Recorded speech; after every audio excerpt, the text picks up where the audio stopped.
Que a doce paz do Senhor Jesus esteja no seu coração. Seja muito bem-vinda a mais uma aula da nossa escola bíblica, aqui na Assembleia de Deus em Santa Rita, na Paraíba. Nós estamos estudando a lição Os Dons Espirituais e Ministeriais, servindo a Deus e aos homens com poder extraordinário. Já passamos pela primeira lição, onde estudamos que Deus deu dons aos homens. A segunda lição, o propósito dos dons espirituais. A terceira lição, dons de revelação. A quarta lição, dons de poder. E hoje, dons de elocução. Então vamos lá? Você está preparado para essa viagem? Dons de elocução. O que significa, o que quer dizer? A palavra elocução, ela significa literalmente ação ou efeito de enunciar o pensamento através de palavras. Essa capacidade de poder pegar o pensamento e transformá-lo em palavras para poder anunciar às pessoas. E esse pensamento é sempre algum conteúdo, né? Quando você pensa que gerou alguma coisa.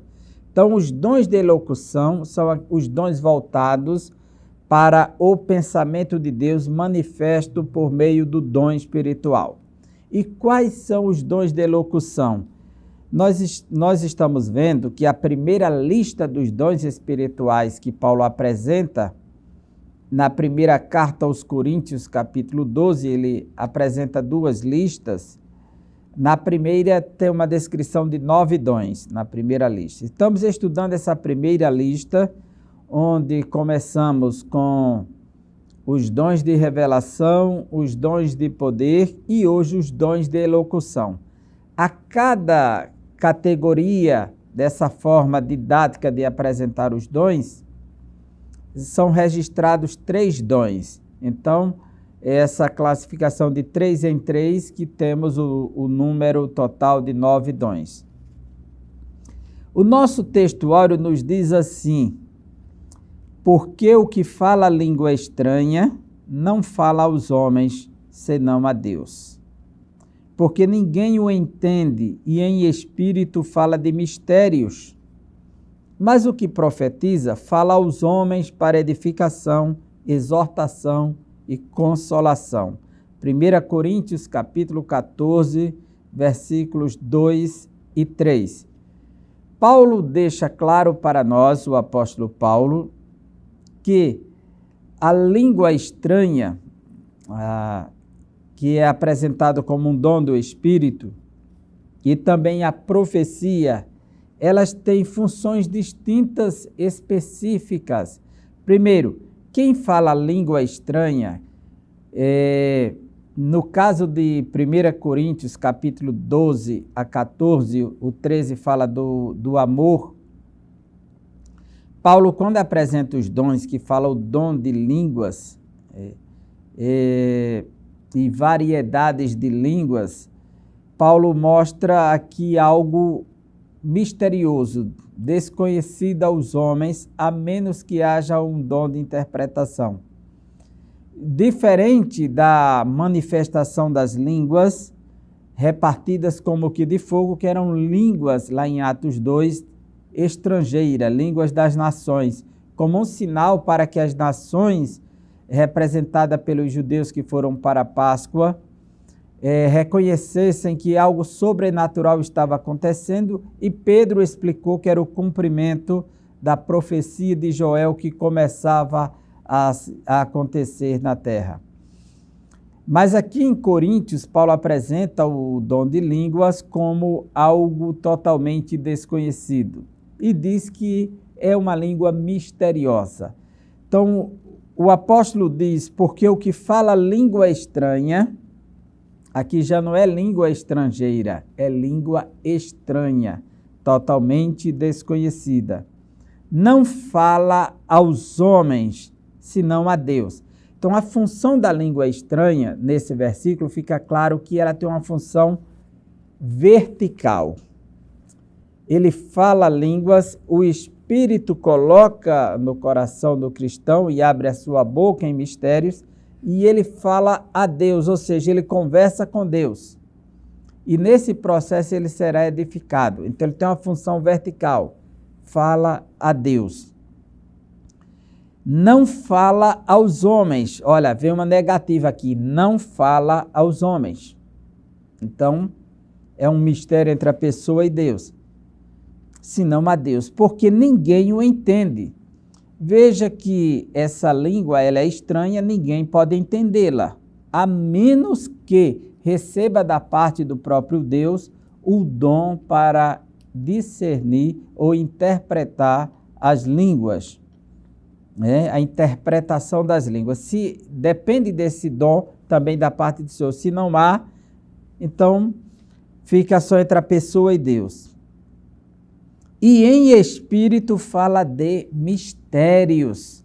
Até a própria pessoa que fala, ela não entende. Então ela precisa orar para que possa compreender o que está sendo falado, para que Deus lhe dê essa capacidade sobrenatural. Senão ele não entende, fica também sem entendimento. Mas o que profetiza já é outra dimensão. Fala aos homens para edificação, exortação e consolação. Veja que a função da profecia dentro da igreja é tríplice: edificar, exortar e consolar. São as três características. E ela tem um sentido horizontal, ela fala aos homens. Dentro da comunidade, ela fala aos homens. Ela tem uma função horizontal. A profecia nunca é para Deus, ela vem de Deus para os homens.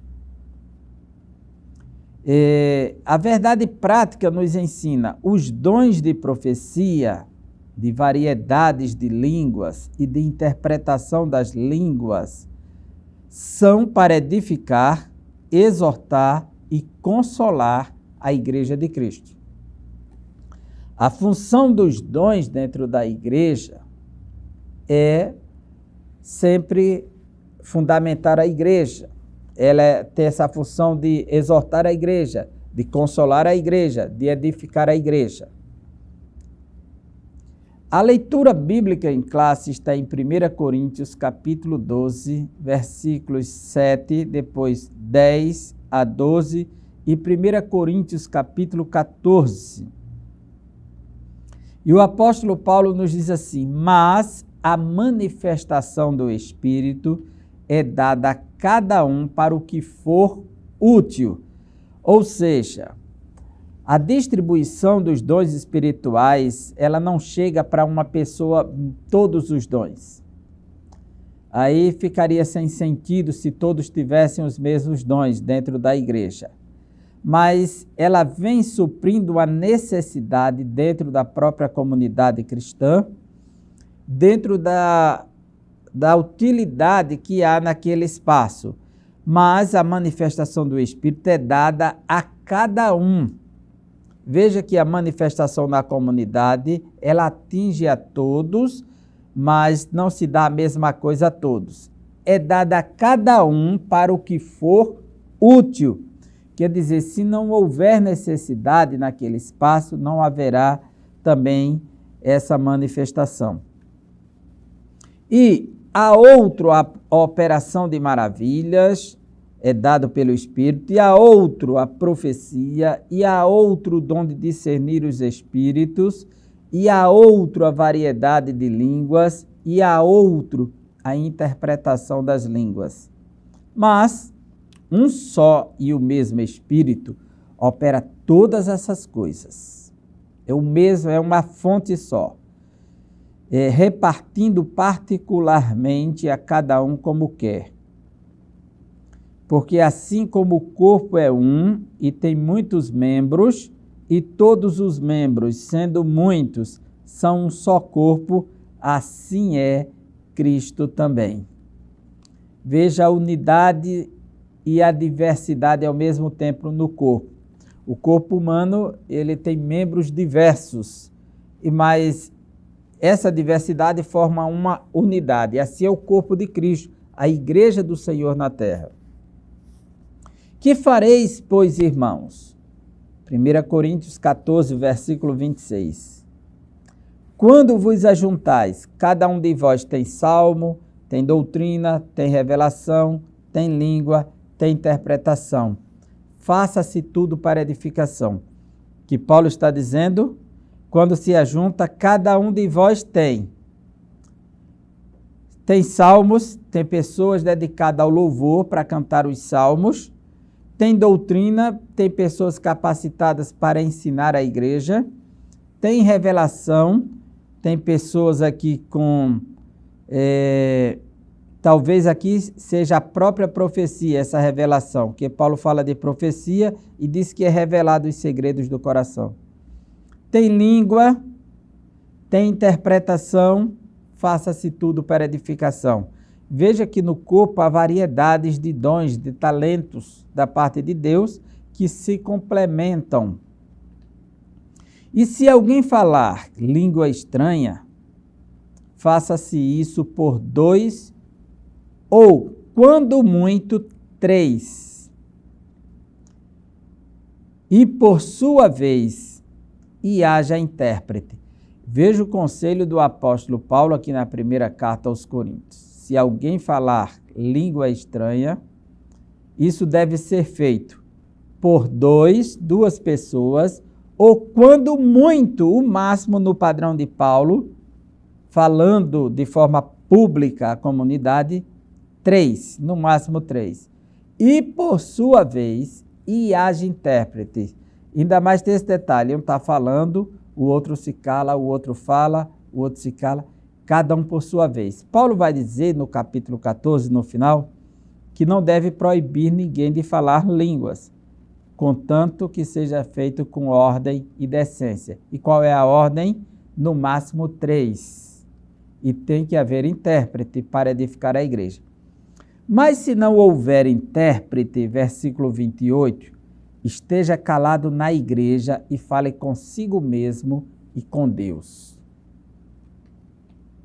Quer dizer, Paulo proíbe a fala de línguas de forma pública. Ele vai estar num ambiente público, mas falando de forma privada. O espírito do profeta está sujeito ao profeta, e alguém que diz que esse espírito do profeta seria o espírito de Deus. Não, o contexto não nos dá essa dimensão. E fala em 2 ou 3 profetas e os outros julguem. De igual modo, agora ele vem para o lado da profecia. Esses profetas aqui não tem nada a ver com os profetas do Antigo Testamento. Isso aqui são pessoas com o dom de profecia. O profeta do Antigo Testamento, ele não tinha o dom de profecia. Ele era profeta o tempo todo. O profeta do Antigo Testamento, ele vaticina, ele profetiza a palavra de Deus e ela é registrada, escrita, e ela tem o poder de comunicar ao mundo todo aquela verdade, e ela é inerrante, e ninguém julga o profeta do Antigo Testamento. Deus não autoriza ninguém a julgar o profeta nem a profecia do Antigo Testamento, mas a do Novo Testamento, ela pode ser julgada. Mas, e fala em 2 ou 3 profetas e os outros julguem. Quer dizer, por que tem que julgar? Porque não há perfeição nessa profecia. Ela não é absoluta como a profecia canônica. Mas, se o outro que estiver assentado for revelado alguma coisa, cale-se o primeiro. Mais uma vez, vemos que profecia e revelação é a mesma coisa no texto de Paulo. Então, um por cada momento, né? Porque todos podereis profetizar uns depois dos outros, para que todos aprendam e todos sejam consolados. E aí vem a função, o objetivo da profecia dentro da comunidade. E os espíritos dos profetas estão sujeitos aos profetas. Então vamos lá. É aqui falando dos profetas do Novo Testamento, que Paulo chamou de profetas aqui, mas não como profeta canônico.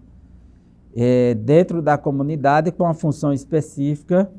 Essa profecia e esse profeta pode ser julgado, o seu conteúdo. O objetivo geral dessa lição é apresentar os dons de elocução, que são eles: a profecia, a variedade de línguas e a interpretação. Então vamos lá, o dom de profecias, depois o dom de variedades de línguas e o dom da interpretação. O estudo da lição desta semana concentra-se nos 3 dons classificados como os de elocução: profecia, variedade de línguas e interpretação das línguas. O propósito desses dons especiais são os de edificar, exortar e consolar a Igreja de Cristo.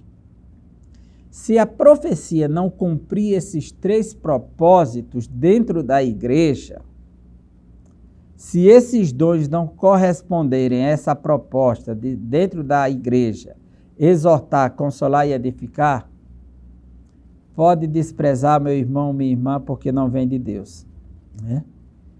Tem muita gente usando a profecia para outras coisas que não é a consolação, alguns até para ameaçar outros, para impor medo, outros para fazer promessas falsas, que vai dar isso, vai dar aquilo, mas o propósito é esse: exortar, despertar de um perigo, de alguma coisa, ou que é despertar para que a pessoa não venha cair em algum abismo, consolar diante de alguma dor, algum sofrimento, e edificar, levar à maturidade. E lembrando que nada disso é salvação, é para os salvos. Porque essa profecia aqui não é a profecia canônica que salva, as sagradas letras. Isso porque os dons de elocução são manifestações sobrenaturais vindas de Deus e não podem ser utilizadas na igreja de forma incorreta. Elas não devem ser usadas na igreja de forma incorreta, essas manifestações. Assim, devemos estudar esses dons com diligência, reverência e temor a Deus para não serem enganados pelas falsas manifestações. Existem até promoções de manifestações, se fazem eventos em nome da profecia, para receber a palavra profética, para receber a bênção de Deus, a revelação da vida. Então tem gente promovendo e se promovendo por meio dos dons. Mas esses aí não são os dons verdadeiros, nem a proposta dos dons verdadeiros para a igreja do Senhor. O dom de profecia. 1 Coríntios, capítulo 12, versículo 10. O que é o dom de profecia? De acordo com Stanley Horton, o dom de profecia relatado por Paulo em 1 Coríntios 14 refere-se a mensagens espontâneas, inspiradas pelo Espírito. Aqui não é inspiração canônica, tá certo? Onde contém a inerrância. De sorte que elas são julgadas pelo Espírito em uma língua conhecida para quem fala e também para quem ouve. Isso aqui falando da profecia, objetivando edificar, exortar ou consolar a pessoa destinatária da mensagem. Profetizar não é desejar uma bênção a uma pessoa, pois essa não é a finalidade da profecia, diz o pastor Elinaldo Renovato. Infelizmente, por falta de ensino da palavra de Deus nas igrejas, aparecem várias aberrações concernentes ao uso incorreto desse dom. Não poucos crentes e igrejas locais sofrem com as consequências das falsas profecias. Igrejas movidas só por profecias E não é que não deve ter a profecia, é a igreja que só tem profecia, né? A primeira profecia que tem que estar lá é a palavra, porque é fundamentado na palavra, ele julga a profecia que vai surgir secundária, né? Que essa é a profecia secundária.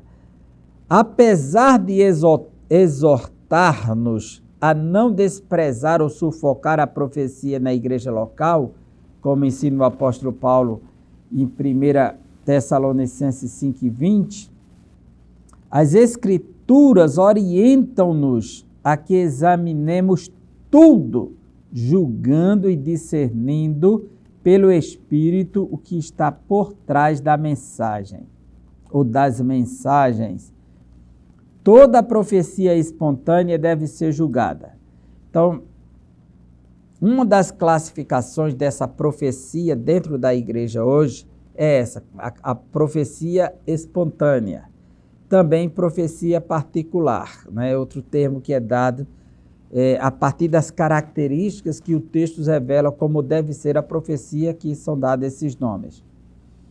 Então, a relevância do dom de profecia.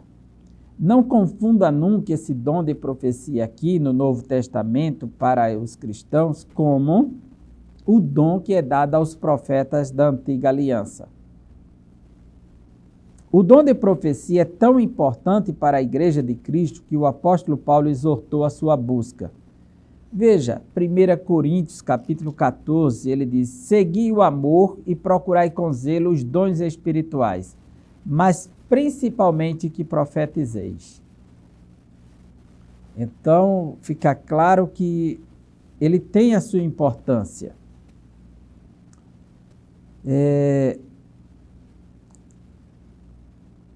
Não obstante, ele igualmente recomendou, o apóstolo Paulo, que o exercício desse dom fosse observado pela ordem e cuidado nos cultos. Veja o capítulo 14, versículo 40. Tudo, porém, seja feito com decência e ordem. E ele fala aqui do profetizar e o falar em línguas no verso 39. Né? Então, 42 do capítulo 14 de 1 Coríntios, tudo tem que ser feito com ordem e decência. E os crentes de Corinto deveriam julgar as profecias quanto ao seu conteúdo e à origem de onde elas procedem. O capítulo 14, versículo 29, ele diz assim: tratando-se de profetas, falem apenas 2 ou 3 e os outros julguem.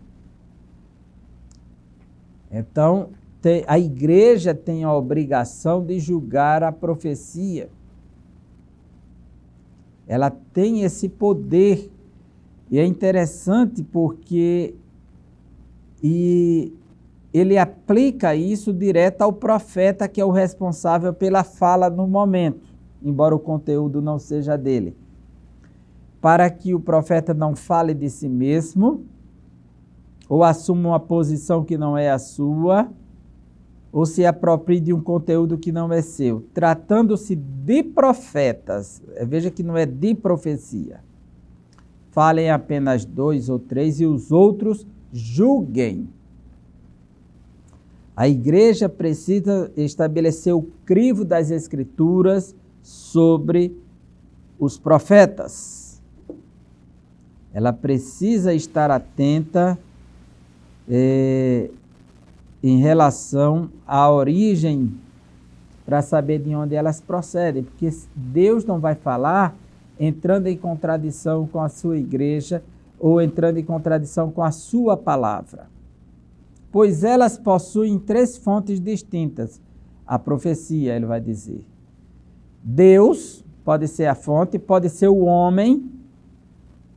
Deus falou, então verdadeiramente veio do Senhor. Às vezes é o homem que fala em nome de Deus e não é Deus que falou por meio do homem. Isso aí é totalmente falso. Ou o diabo. que possa estar se apossando de alguém para mentir, para enganar, para iludir.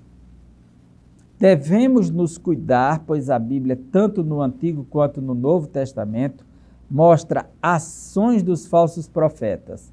O Senhor Jesus nos alertou: acautelai-vos, porém, dos falsos profetas, que vêm até vós vestidos como ovelhas, mas interiormente são lobos devoradores.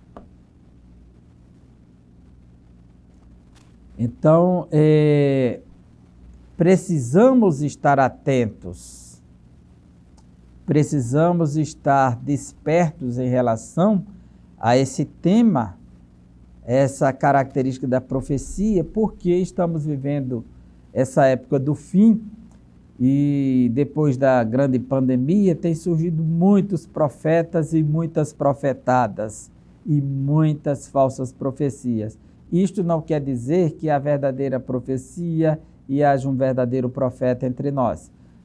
Porém, sempre distinguindo que nem uma profecia e nem um profeta desse no dom tem a autoridade de um profeta bíblico, canônico, que registrou as Escrituras. Essas profecias aqui, elas são avaliadas, são questionadas e têm que estar submissas ao crivo da palavra. Propósitos da profecia. A profecia contribui para a edificação do crente, porém, ainda existe muita confusão a respeito do uso dos dons de elocução, e em especial ao de profecia, e sua função muita confusão a respeito desses dons, principalmente esse de profecia. E os espiritualistas que querem toda hora ser boca de Deus para as pessoas, profetizar todo o tempo, até porque isso parece que dá ibope, isso dá ascensão, isso dá projeção, gosta de estar nos holofotes das mídias e serem reconhecidos como pessoas ungidas, Então, estão usando e abusando disso e trazendo prejuízo para o Evangelho. O propósito da profecia é tão importante analisarmos esta questão, porque há líderes permitindo que as igrejas que lideram sejam guiadas por supostos profetas. Imagina uma igreja que entrega a condução do rebanho, a liderança, a certos profetas que estão sempre dando a orientação por meio das suas visagens e profetadas. A igreja de Jesus Cristo deve ser conduzida segundo as Escrituras, pois esta é a inerrante palavra de Deus, a Escritura. Ela é a inerrante. A Bíblia Sagrada, a profecia por excelência, deve ser o manual do líder cristão. Veja o que diz Apocalipse, capítulo 1. Em relação... Isso aqui é falando já da profecia do Apocalipse, como profecia que foi escrita. Capítulo 1, de 1 a 3. Revelação de Jesus Cristo, que Deus lhe deu para mostrar aos seus servos as coisas que em breve devem acontecer e que ele, enviando por intermédio do seu anjo, notificou ao seu servo João, o qual atestou a palavra de Deus e o testemunho de Jesus Cristo quanto a tudo o que viu.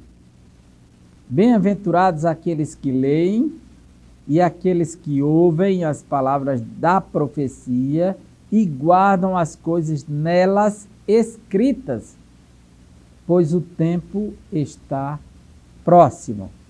Quer dizer, a profecia maior precisa ser lida, ouvida e guardada, porque já estão escritas. Se você for até a carta de Pedro, na segunda carta do apóstolo Pedro, diz aqui o texto sagrado para nós. No capítulo 3,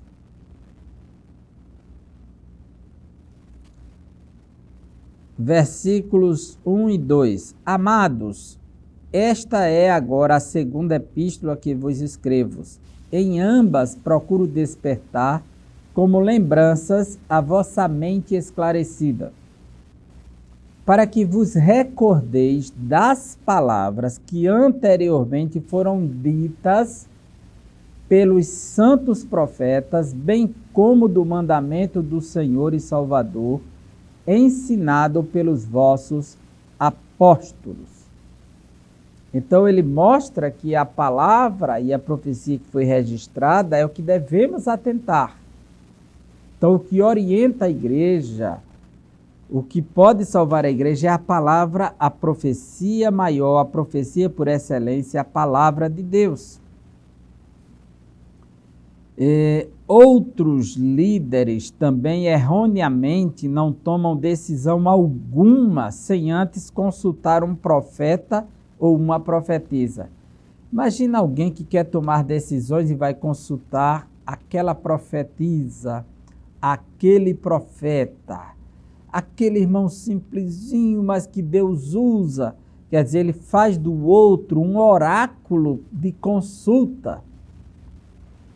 A palavra de Deus tem toda a orientação para os líderes chamados e escolhidos por Deus. Se Deus quiser lhe dar orientação por meio da profecia, ele conduzirá o profeta até essa pessoa e lhe dará a exortação, a consolação e a edificação que ele precisa. Mas aí é uma decisão de Deus e não da pessoa de ir buscar.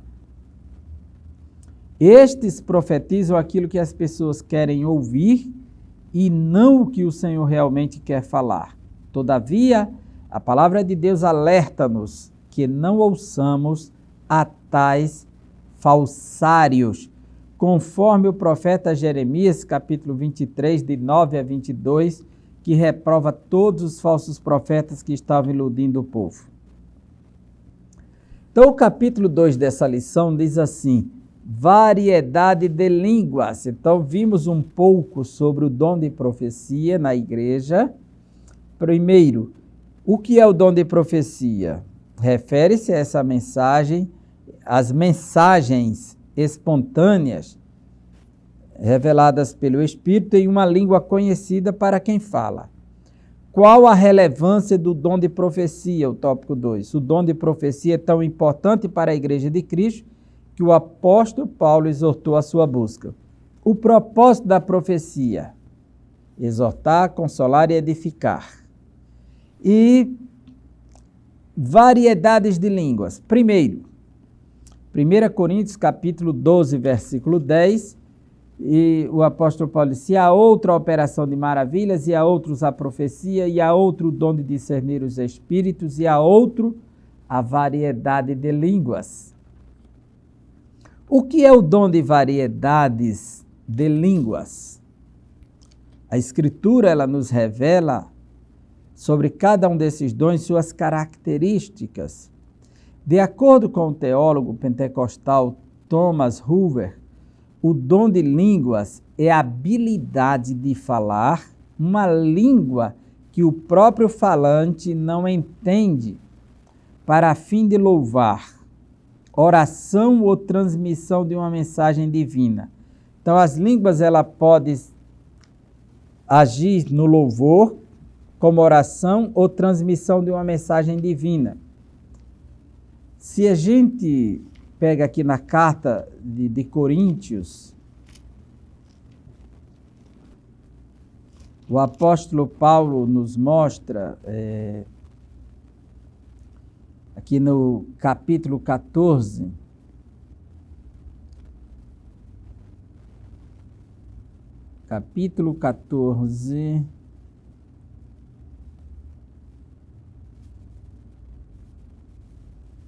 versículo 9 em diante. Assim vós, se com a língua não disserdes palavra compreensível, como se entenderá o que dizeis? Porque estareis como se falasseis ao ar. Há sem dúvida muitos tipos de vozes no mundo, nenhum deles, contudo, sem sentido. Cada um tem um sentido. Se eu, pois, ignorar a significação da voz, serei estrangeiro para aquele que fala, e ele estrangeiro para mim. Assim também vós, visto que desejais dons espirituais, procurai progredir para a edificação da igreja. Pelo que o que fala em outra língua deve orar para que a possa interpretar. Ele só interpreta se Deus lhe der a capacidade. Ele precisa orar. Versículo 14. Porque se eu orar em outra língua, o meu espírito ora de fato, mas a minha mente fica infrutífera. Veja que Paulo diz que ele pode orar em outra língua e o espírito dele vai orar de fato, mas a mente dele ficará infrutífera, sem resultados. Não há proveito pessoal. Que fareis, pois? Orarei com o espírito, mas também orarei com a mente. Cantarei com o espírito, mas também cantarei com a mente. Então, Paulo mostra que há uma necessidade de buscar essa interpretação para que possa tirar proveito o próprio falante. Segundo Stanley Horton, alguns ensinam que, por estarem alistados em último lugar, estes dons são de menor importância. Ele acrescenta que tal conclusão é insustentável, pois as 5 listas de dons encontrados no Novo Testamento colocam os dons em ordens diferentes.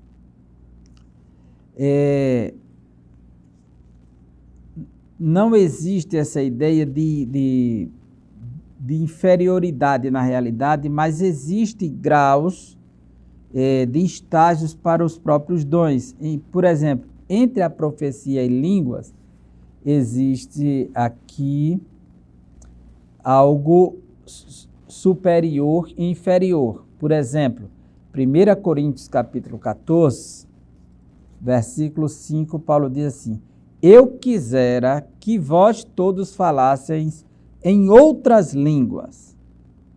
Aí ele diz agora, muito mais, porém, que profetizasseis, pois quem profetiza é superior ao que fala em outras línguas, salvo se as interpretar, para que a igreja receba edificação.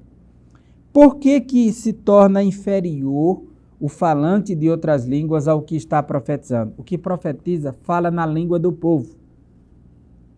E o que fala línguas fala em mistérios. Então não há edificação e proveito para todo mundo. Nem para o próprio falante há proveito se ele falar em línguas, se ele não tiver em interpretação. Ele fala em mistérios com Deus. O seu espírito de fato ora, mas a sua mente fica infrutífera. Isso aqui são mistérios que foram ensinados pelo apóstolo Paulo. Por isso que ele diz que tem que abundar nos dons, crescer nos dons. Qual é a finalidade do dom de variedade de línguas?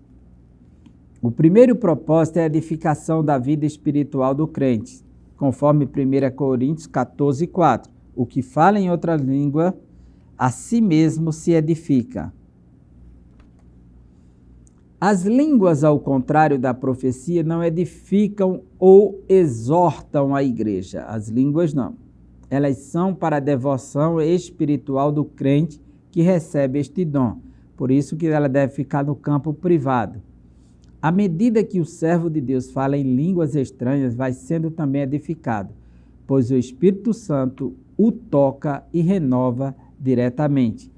Veja 1 Coríntios 14, 2. Pois quem fala em outra língua não fala a homens, senão a Deus, visto que ninguém o entende, e em espírito fala de mistérios. Ele fala a Deus. A atualidade do dom. É preciso deixar claro que a variedade de línguas não é um fenômeno exclusivo do período apostólico. O Senhor continua abençoando os crentes com este dom e cremos que assim fará até a sua vinda. Embora não haja mais registro da manifestação dos dons de línguas na história da igreja, de forma objetiva, há indícios e subentendidos em alguns textos de alguma coisa ligada a isso, mas não há nenhum registro claro. Nós sabemos que por volta do terceiro século, no início do terceiro século, na Frígia surgiu o trabalho do bispo Montano, e lá havia manifestação de línguas e profecias, e houve exageros e até falsas profecias sobre a volta do Senhor, o que levou alguns a condenarem a igreja montanista. Havia também falsos ensinos pelo próprio Montano. Não quer dizer que o fato da manifestação dos dons terem acontecido e ele ter apostatado da sã doutrina, que tudo que ele fez e aconteceu lá, a princípio, era totalmente condenável e reprovável, né? Porque fala lá da presença dos dons se manifestando.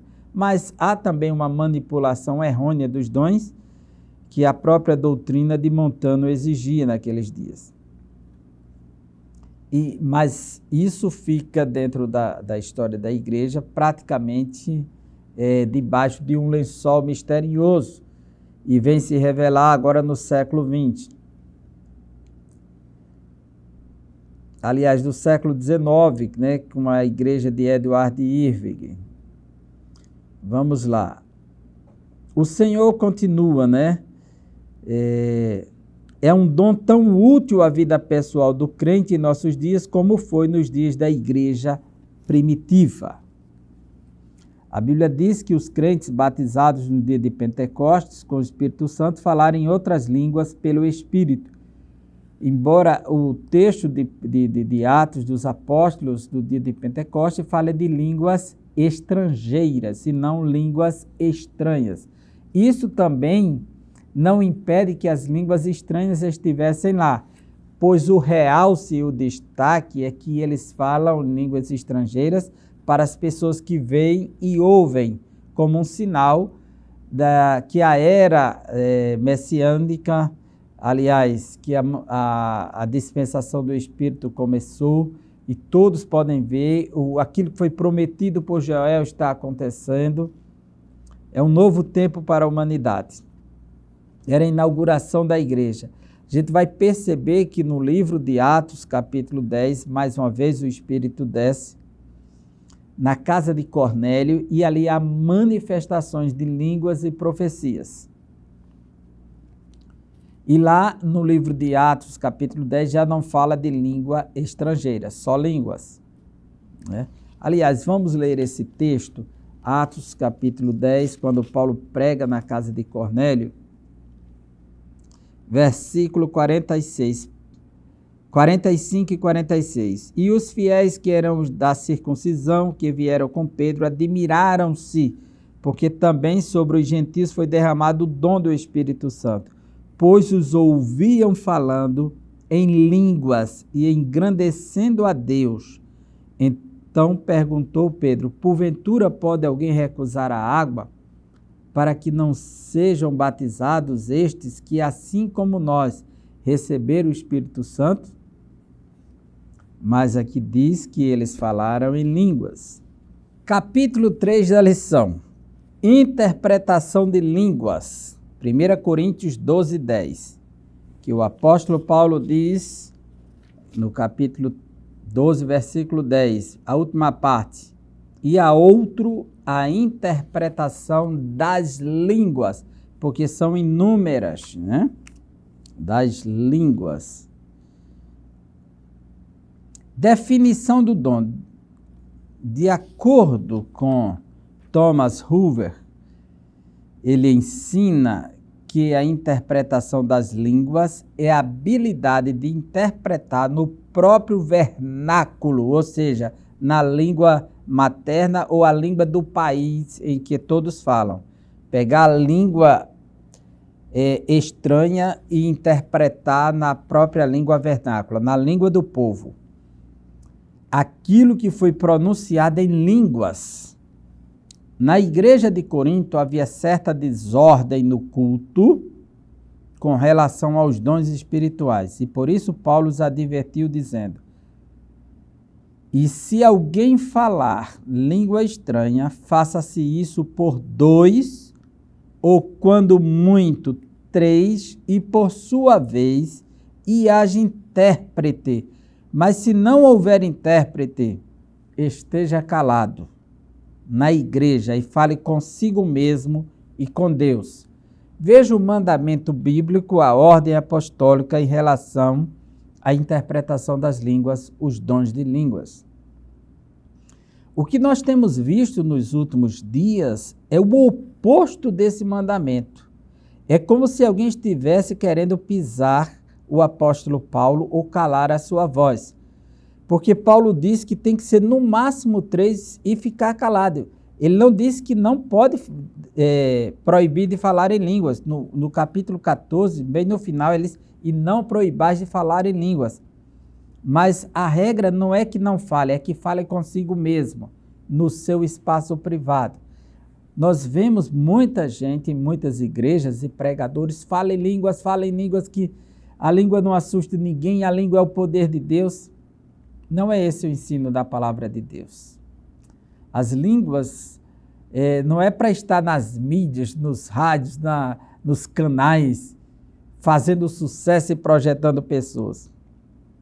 O ensino bíblico aqui é esse. Ela precisa ser administrada porque é um mistério. Então, se essa língua chega para a pessoa e não tem utilidade, e como ela é estranha, pode soar até aí pessoas blasfemarem, fazerem chacotas. Inclusive, existe no meio cristão hoje evangélico pessoas fazendo piadas e chacotas com línguas estranhas. Já virou motivos desse tipo de coisa. Mas essas pessoas que agem dessa maneira profana e ultrajante, ainda que eles não acreditem ou que acredite, mas faz disso um momento de gracejo, está tratando com coisas que ele não conhece, que não deveria tocar a mão, né? Isso não é ameaça, isso é um alerta, né? Então Paulo disse: mas se não houver intérprete, fale consigo mesmo e com Deus. É uma coisa simples, é um ensino simples, claro, não tem mistério aqui nesse ensino de Paulo. O ensino de Paulo é claro. A menos que alguém não queira obedecer e comece a ensinar para a igreja o contrário do que Paulo ensinou, porque se acha no dever de estar com autoridade para fazer isso. Mas não existe autoridade acima das Escrituras e do ensino apostólico. A diferença entre o dom de interpretação e o de profecia. Embora haja semelhança, são dons distintos. O dom de interpretação de línguas necessita de outra pessoa, também capacitada pelo Espírito Santo, para que interprete a mensagem e a igreja seja edificada. Do contrário, os crentes ficarão sem entender nada. Já no caso da profecia, não existe a necessidade de um intérprete. De acordo com Estevão Ângelo de Souza, ele definiu bem essa questão quando disse que não haverá interpretação se não houver quem fale em línguas estranhas, ao passo que a profecia não depende de outro dom. Então, só há o dom de interpretação quando há pessoas que falam línguas também. E aí Paulo nos diz assim acerca da comunidade cristã, 1 Coríntios capítulo 12, versículo 30. Tem todos os dons de curar? Essa é a pergunta de Paulo. Falam todos em outras línguas, interpretam-nas todos? Essas são as perguntas de Paulo. E ele vem fazer essa pergunta dentro de um contexto que Deus estabeleceu na igreja primeiro alguns para apóstolos, segundo os profetas, em terceiro lugar mestres, depois operadores de milagres, depois dons de curar, é o 28, de socorros, e aí ele diz governos e variedades de línguas, no 28. Aí depois ele pergunta, porventura são todos apóstolos? É certo que a resposta é negativa, não. Ou todos profetas? A resposta é negativa, não. São todos mestres? Não. Ou operadores de milagres? Não. Têm todos dons de curar? Não. Falam todos em outras línguas? Não. Interpretam-nas todos? A resposta também será não. Então, o Espírito Santo ele vai distribuindo na igreja dons. Então, são muitos dons. A cada um recebe, de sorte que alguns receberão o dom para falar, outro receberá para interpretar, outro para profetizar, outro para curar, outro para liderar, outro para ensinar. É conforme o que Paulo diz no texto, mas são dons variados na igreja, onde a única exceção que Paulo fala de superioridade e inferioridade é o dom da profecia em relação das línguas, porque a língua, para se igualar à profecia, precisa de intérprete, é isso que ele diz. Se não há intérprete, então há uma superioridade na profecia e uma inferioridade nas línguas. Ainda, de acordo com a nossa conclusão, chegamos ao fim da lição, ainda que haja muitas pessoas em diversas igrejas que não aceitem a atualidade do batismo com o Espírito Santo e dos dons espirituais, os chamados cessacionistas, Deus continua abençoando os crentes com suas dádivas. Portanto, não podemos desprezar o dom de profecia, o de falar em línguas estranhas e o de interpretá-las. Porém, façamos tudo conforme a Bíblia, com sabedoria, decência e ordem. Agindo dessa forma, Deus usará os seus filhos para que sejam portadores das manifestações gloriosas dos céus.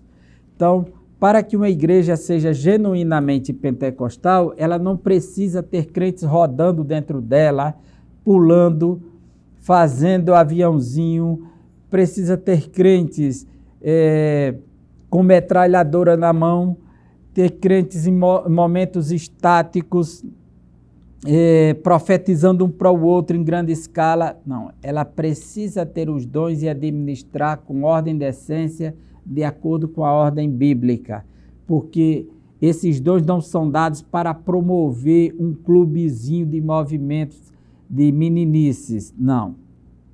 São para edificação, exortação e consolação da igreja, não é para a meninice da igreja. Os dons não são para tornar os crentes em meninos, mas para edificar, exortar e consolar. Que Deus abençoe você e até a próxima aula, se Deus quiser.